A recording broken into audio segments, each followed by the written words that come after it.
When I first arrived in the United States, I was just 20 years old with a dream that seemed too big for the small town in France where I grew up. Since I was a kid, I'd imagined a future filled with adventures, discoveries, and unforgettable experiences.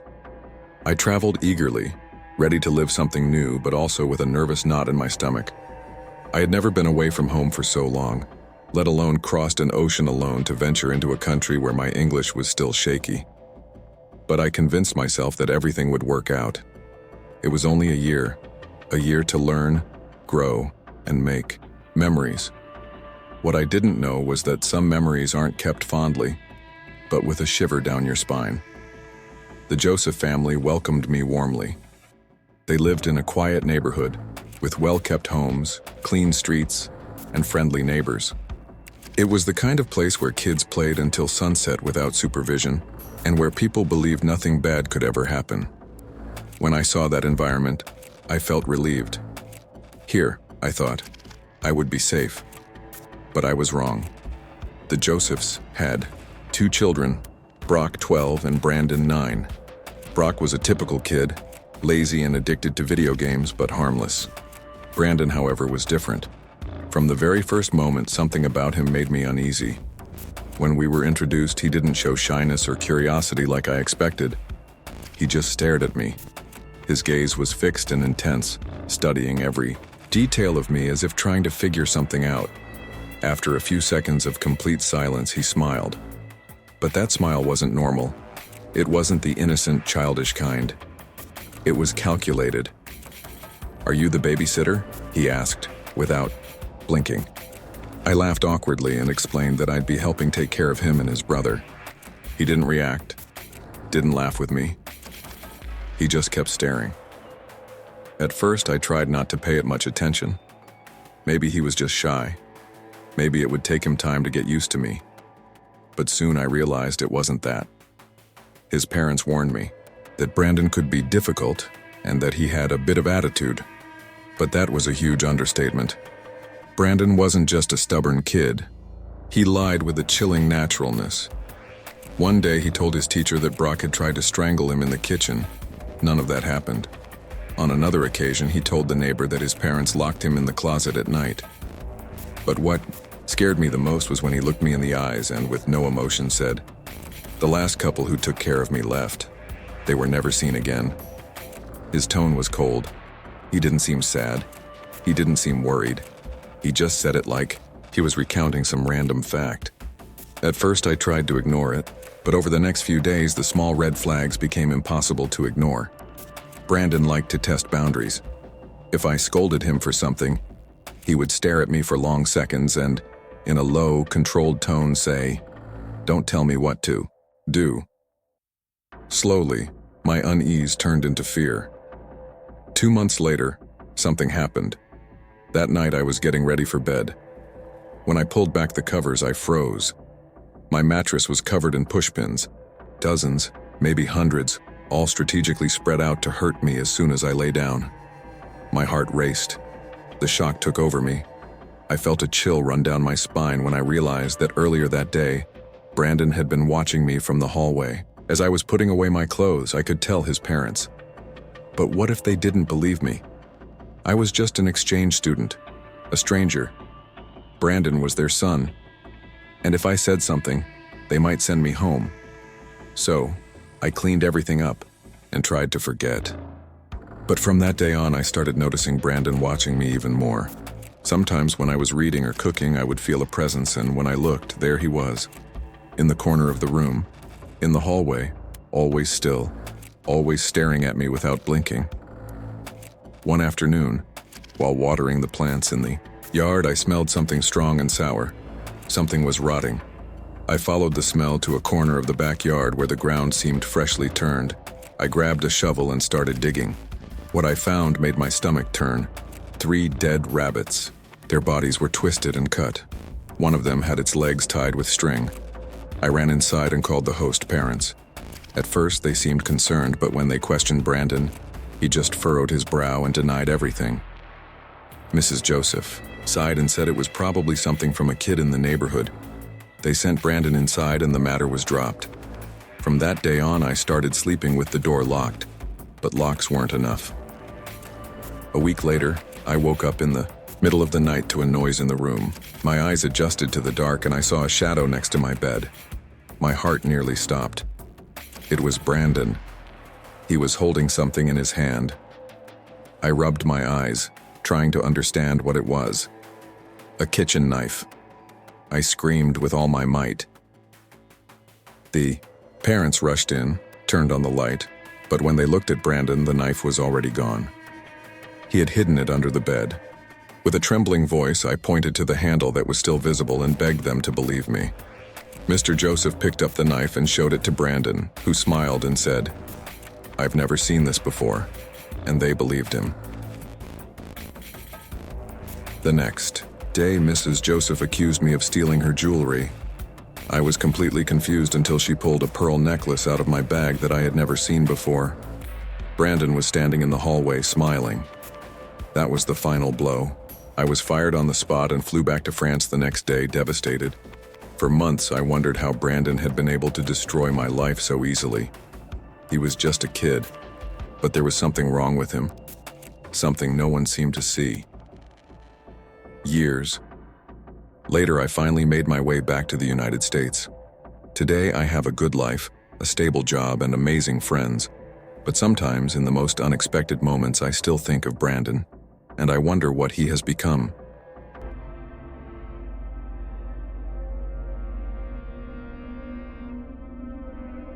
For many people, traveling alone can seem terrifying, and it makes perfect sense to feel that way. Being far from home, surrounded by a different culture, with no friends or family nearby, can be scary.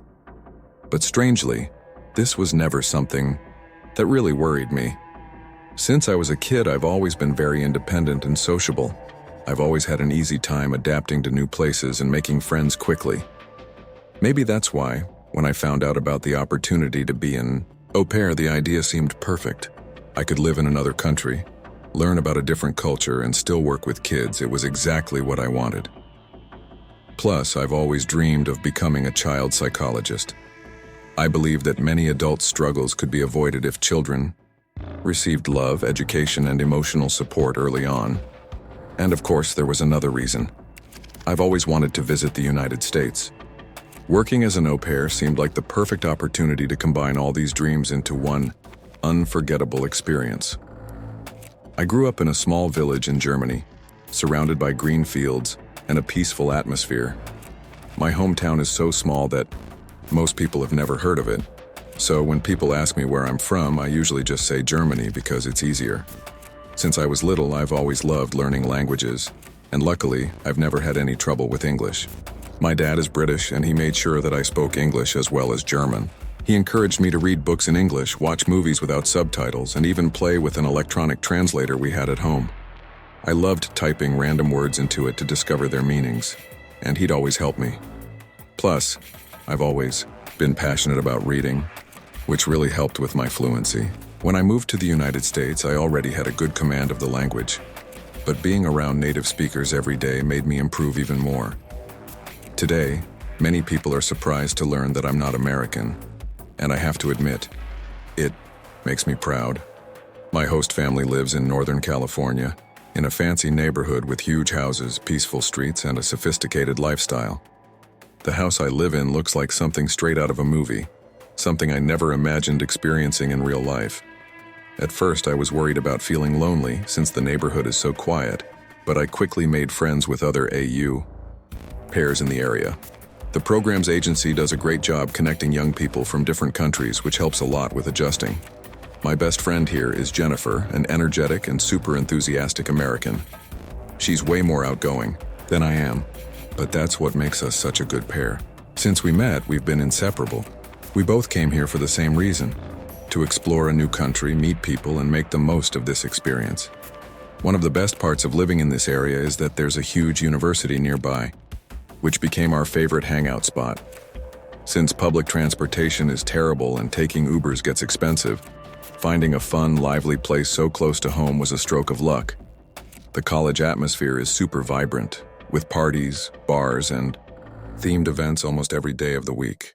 One thing I quickly realized is that Americans love coming up with reasons to go out and drink. Taco Tuesday, Wine Wednesday, College Thursday. There's always some excuse to celebrate. Our favorite bar is called Tap, a cozy spot with great music and a lively atmosphere. Interestingly, we ended up adopting Tuesdays as our official night out. It was on one of those nights that everything started. I was at the bar, waiting for our drinks at the counter, when a tall guy with brown hair and a confident look approached me and asked, "You're German, right?" I was surprised because people usually guess wrong when they try to figure out where I'm from. I laughed and confirmed it. He introduced himself as Sebi, and our conversation flowed naturally. Unlike most guys who usually approach me in bars, he actually seemed genuinely interested in what I was saying. Plus, he knew a lot about German culture, which impressed me. A lot of Americans don't seem to know much about the rest of the world, so meeting someone like him was unexpected and even intriguing. After a while, I called Jennifer to join us, and Sebi invited a friend of his, a guy named Hunter. Jennifer and Hunter hit it off right away, and we had a super fun night. At the end, Sebi asked for my number, and without thinking much, I gave it to him. In the following days, he texted me to hang out, and I ended up accepting an invitation to have dinner at his place. I thought we were going to a restaurant, but to my surprise, he cooked himself. I thought it was cute and a bit romantic. We spent the night talking, drinking wine, and laughing. But the next morning when I woke up in his room, I noticed something strange. There were no posters, no mess, or anything typical of a college student's room. Just pictures of landscapes, almost all of them from Germany.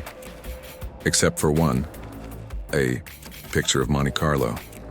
When I commented on it, he got excited, especially when he realized that one of the photos showed my hometown. I thought it was a bit too coincidental, but didn't think much of it at the time. As we spent more time together, little details started to bother me. One night, after drinking a bit too much, he made a strange comment about having always dreamed of marrying an au pair because foreign women know how to take care of kids. Something about the way he said that made me uncomfortable, but I ignored it. Then I realized that he already knew I was a vegetarian, even though I hadn't told him. This intrigued me, so I decided to investigate. That's when I discovered something terrifying. When he fell asleep, I quickly checked his phone and saw a folder called Wife. Inside it were several screenshots of old posts of mine on Instagram, along with a document outlining my daily routine. The worst part? I found a photo of my driver's license, which I had lost months before. He used that information to find my social media and plan our meeting. I immediately left and cut all contact with him. In the following days, I started receiving persistent messages from unknown numbers. Recently, I noticed a silver car circling my street several times, and I suspect it's him. Now I'm gathering evidence to report him, but some people say the police don't usually take these cases seriously. Thankfully, my exchange program is almost over. I'll be back in Germany soon, but this story isn't over yet.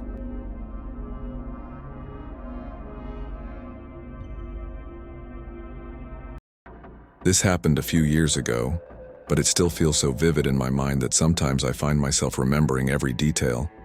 Since I was a child, I've always dreamed of living in Europe. The culture, the architecture, and the fact that it's a place full of history fascinated me. More than that, I wanted to build a new life, a better future. But it wasn't just about being there. I wanted my work to make sense, to have a purpose. I've always felt a natural connection with children, something that made me feel complete. Teaching, caring, guiding them. I knew my calling was linked to that. When I found out I could be an au pair in France, everything clicked. It was the opportunity to live my dream, improve my French, and at the same time do something meaningful for others. The decision to leave wasn't easy. I'm from Canada, and although French is one of the official languages, my exposure to it was limited to what I learned in school. Plus, moving to another continent meant stepping out of my comfort zone. However, the desire to have this experience was stronger than any insecurity. One thing that made the decision easier was that France offers good visa conditions for Canadians, so the bureaucratic part seemed simple. Another advantage was that I already knew some people in Paris, which gave me some relief. The biggest challenge, though, was money. I wasn't getting any financial support from my family, and that's something I prefer not to go into detail about. The fact is, I was alone on this journey, and I couldn't afford the high fees of a specialized agency to match me with a host family, so the only option I had left was free websites. That's how I met Leah. Leah's profile seemed promising. Her ad was simple and to the point. She needed someone to look after her 2 kids while her husband was away for work. The video calls we had went really well. She seemed like a warm person, always calling me Chérie or Ma Belle, which made me feel good. This was something different from what I was used to in Canada, but I found it charming. Leah seemed genuinely interested in me, asking lots of questions about my experience with children, how I would adapt to a new culture, and what I expected from the trip. Interestingly, she spoke very little about herself, but still seemed sincere. Everything seemed to fall into place perfectly. However, there was one thing that bothered me. I could never see the kids. I asked a few times to meet them during our calls, but Leah always had an excuse. She would say they were sleeping at school or playing at a friend's house. With each attempt, there was a new excuse. But she always assured me that I would meet them once I arrived. I decided I could trust her. After all, she sent me a formal contract. Everything seemed legitimate, and I was ready to start this new chapter of my life. I bought my ticket, packed everything I needed into one suitcase, and set off into the unknown. When the plane landed at Charles de Gaulle Airport, I felt a mix of nervousness and excitement. But that excitement didn't last long. Leah wasn't there to meet me, which I thought was strange since, according to what I had read, most host families pick up their au pairs at the airport. Even though I found it odd, I tried not to worry. That's when I got a message from Leah. "Sorry, I'm stuck in traffic. My cousin will pick you up. Please exit through the side door." Something in the message made me uncomfortable. I used Google Translate to make sure I understood it correctly. Yes, someone else was coming to pick me up. My stomach turned, but I tried to convince myself that it was just a little inconvenience. A few minutes later, a car pulled up and a blonde woman with short hair and an exaggerated smile got out of the vehicle. She introduced herself as Leah's cousin and said, "You must be her au pair. Leah asked me to come pick you up." Her tone, a voice was overly cheerful, which made me even more suspicious. I asked if I could speak with Leah before getting in the car, but the woman smiled even more and said that Leah was driving and waiting for us at home. Even so, I tried calling her, but the call went straight to voicemail. Something inside me told me something was wrong, but I still hesitated. I was exhausted, just arrived in a new country and didn't know what to do. I couldn't just stay there. So against my instincts, I got into the car. The woman wouldn't stop talking while she drove. She asked about my trip, my life in Canada, what I was expecting from France. But every time I tried to ask about Leah or the kids, she changed the subject. She would just say that I would love them and would meet them soon. As we drove, I started to notice that we were heading in the wrong direction. The route didn't match what I had saved in Google Maps. We were leaving the residential area and heading toward an industrial zone. My heart started racing. Something was very wrong. Breathing heavily, I asked directly, "Where are we going?" The woman laughed and said it was a shortcut. My body froze. I insisted she take me back to the airport. Her smile didn't change, but her voice grew colder. "Don't worry, Leah is waiting for us." I didn't believe her. My instinct told me to get out of there, so I warned her that I would call the police if she didn't stop the car immediately. She was silent for a moment, but then just repeated, "You're overreacting." My whole body was tense. When the car slowed down at an intersection, I didn't hesitate. I opened the door and jumped out. I fell onto the asphalt, injuring my knee and hands, but nothing mattered anymore. I had to escape. The woman looked at me as if I was the crazy one. I called my mom, my voice trembling, and explained everything that had happened. As I spoke, I noticed the woman was on the phone speaking in a language I didn't recognize. It wasn't French or English. My fear grew. She then threw my suitcase out of the car and sped off, disappearing quickly. Alone in a foreign country. Shaking and completely stunned, I found help. A friend's family took me in and helped me report everything to the police. A few weeks later, I received an official response. There was no registered family named Leah. Her phone number was prepaid, impossible to trace. The photos of the kids had been stolen from the internet. It had all been a scam. I had been deceived and manipulated, and almost became a victim of human trafficking. The thought still haunts me, but somehow, I managed to escape. And despite everything, I didn't let that experience destroy my dream. Years later, I returned to France, this time through a trusted agency. And with luck, I'll soon be able to call this country my permanent home.